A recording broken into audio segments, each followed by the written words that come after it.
जय भीम मित्रांनो, मी संजय रमेश भालेराव गुरु न्यूज मध्ये आपणास आज सांगू इच्छितो की आपल्या धारावी विधानसभा आशियातील सर्वात मोठी झोपडपट्टी धारावी या ठिकाणी मोठी गजबजलेली वस्ती आहे। त्या ठिकाणी जर एखादा माणूस आजारी पडला तर संपूर्ण लोड जो आहे तो सायन रुग्णालयावर येत आहे। आजूबाजूला जो भाग आहे कुर्ला, त्या पद्धतीने पुढे एंटाफिल, वडाला, कोरबा मिठागृह, शिवडी या ठिकाणचे सगळे रुग्ण एकाच हॉस्पिटलवर निर्भर आहेत। ते आहे सायन हॉस्पिटल, मुंबईच्या मध्यवर्ती भागी आहे। आज त्या हॉस्पिटलची परिस्थिती अत्यंत दयनीय आणि खराब अवस्थेमध्ये आहे। आपण जर त्या ठिकाणच्या बाथरूम मध्ये गेलात तर आपल्याला त्याचं खरं चित्र दिसून येईल।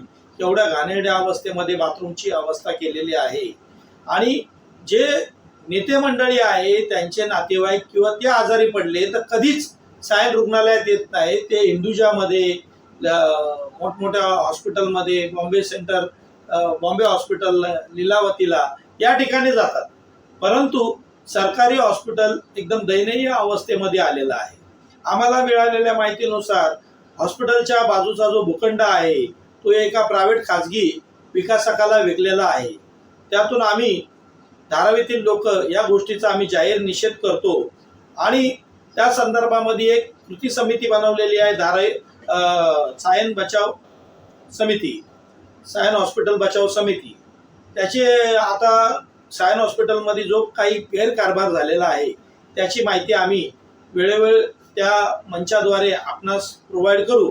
परंतु आज हे 250 खाटेचं जे हॉस्पिटल आहे त्याच्यामध्ये एवढी दयनीय अवस्था आहे। एका कॉटवरती 2 पेशंट यांना ठेवण्यात येत आहे। त्याच पद्धतीने व्हेंटिलेटर हे फक्त 12 व्हेंटिलेटर त्या हॉस्पिटलमध्ये आहे। 8 मॉनिटरिंग सिस्टम आहेत आणि पूर्ण बोजवारा आजूबाजूच्या मुंबईचा या सायन हॉस्पिटलवर पडलेला आहे आणि फक्त कॅज्युअलिटी मध्ये आपण जाल तर डॉक्टर्स लोक रुग्णांच्या नातेवाईकांशी उद्धट बोलत आहेत।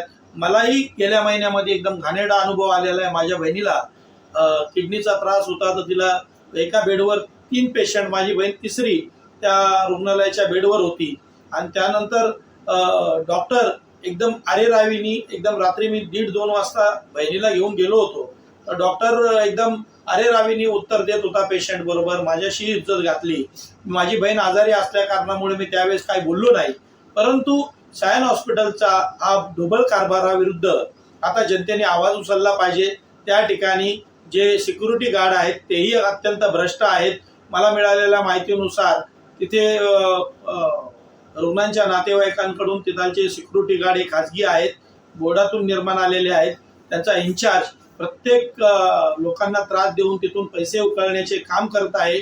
मध्यंतरी एका पत्रकाराबरोबर पण त्यांनी उज्जत घातली, त्याचं स्टिंग ऑपरेशन करताना त्याच्या नजरेमध्ये आलं, त्यांनी त्याचा कॅमेरा तोडला।